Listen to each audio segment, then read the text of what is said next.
Nous lisons dans Actes 9, 11, 13, 15 que le Seigneur s'adressa à Ananias en ces termes. « Lève-toi, va dans la rue qu'on appelle la droite et cherche dans la maison de Judas un nommé Saül de Tarse. » Alors Ananias répondit, « Seigneur, j'ai entendu dire par beaucoup combien cet homme a fait de mal à tes saints dans Jérusalem.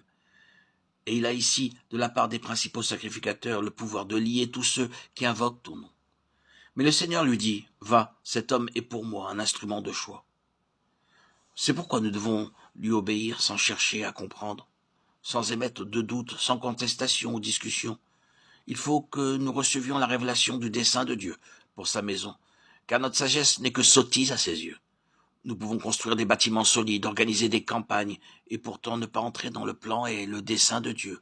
À la lecture du psaume 132 au verset 7, il semble que David ait reçu la révélation du dessein de Dieu dans sa maison. Lorsque nous prosternerons devant lui avec humilité et contrition, une révélation nous sera accordée. Dieu désire des cœurs humbles et contrits, qui l'adoreront en esprit et en vérité. Ceux qui auront appris à le révérer de cette manière lui seront fidèles jour après jour. Ils seront disposés à prendre part à l'édification de sa maison. Beaucoup désirent seulement recevoir le culte qu'ils rendent au Seigneur ne consiste qu'en parole et ne vient pas du cœur. La véritable adoration, par contre, nous apprend à donner à Dieu. Au verset 8, David déclare qu'il désire donner à l'Éternel du repos, de la satisfaction et lui faire plaisir. Nous avons besoin de chercher Dieu même dans les plus petites choses de la vie, de manière à connaître et à faire sa volonté en toutes circonstances.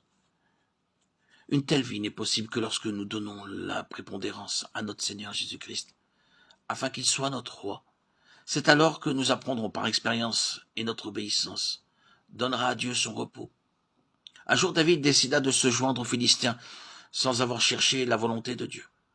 Il fut éconduit, et lorsqu'il s'en revint, il apprit que les Amalécites venaient de brûler la cité de Tsiklag, emmenant en captivité ses femmes, ses enfants et tout le peuple qui s'y trouvait.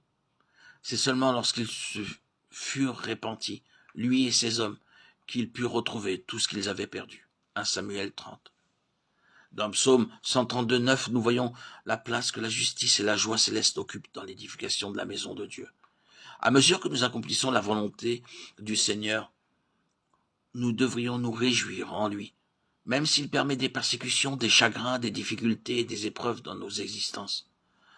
Lorsque nous en serons devenus capables, nous goûterons notre part à l'édification de la maison de Dieu. Les versets 9 à 12 nous montrent qu'il est nécessaire, lorsque nous nous confions en Dieu, de revendiquer ses promesses et de nous souvenir de sa fidèle alliance. Le verset 13 nous dépeint David régnant à Sion comme roi sur toutes les tribus, après avoir chassé les Jébusiens. C'est là qu'il écrivit le psaume 48, versets 1, 4 et 9. Il appelle Sion la cité du grand roi, au verset 3, sa montagne sainte, au verset 2, et la cité de notre Dieu, au verset 9. C'est à ce moment-là que David a commencé d'avoir une révélation claire de la maison de Dieu, ainsi que nous pouvons en juger par les qualificatifs qu'il utilise. Abraham également avait une vision de la cité aux solides fondations, dont Dieu est l'architecte et le constructeur. Hébreux 11.10. C'est la raison pour laquelle il fut capable de quitter parents et amis, propriétés et possessions, et de suivre Dieu en vivant sous la tente le restant de ses jours. La royauté du Seigneur Jésus-Christ dans nos cœurs nous rendra capables de n'accorder nulle part aucune place à l'ennemi.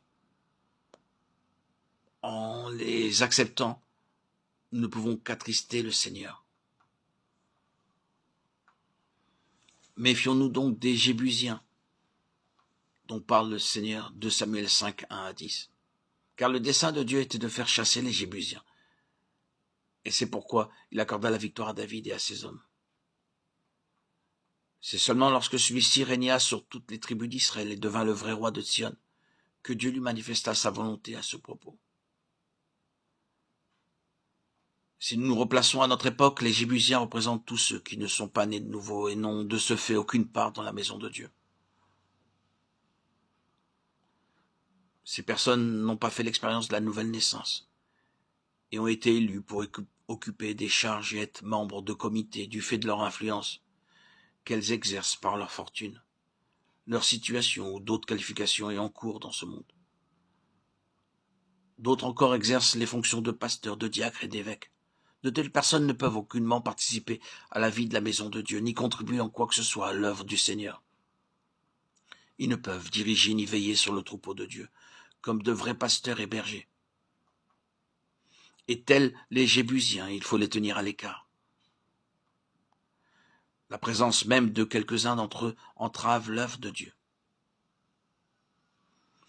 Lorsque David entra à Jérusalem, il chassa un grand nombre d'entre eux, mais permit néanmoins à certains de rester, hésitant peut-être à les tracasser, car ils étaient sympathiques et pratiquaient le bien. Il fallut que Dieu punisse David pour qu'il les chasse tous. Il savait que pas une de ses victoires n'avait été remportée par sa propre force, mais par la puissance de Dieu.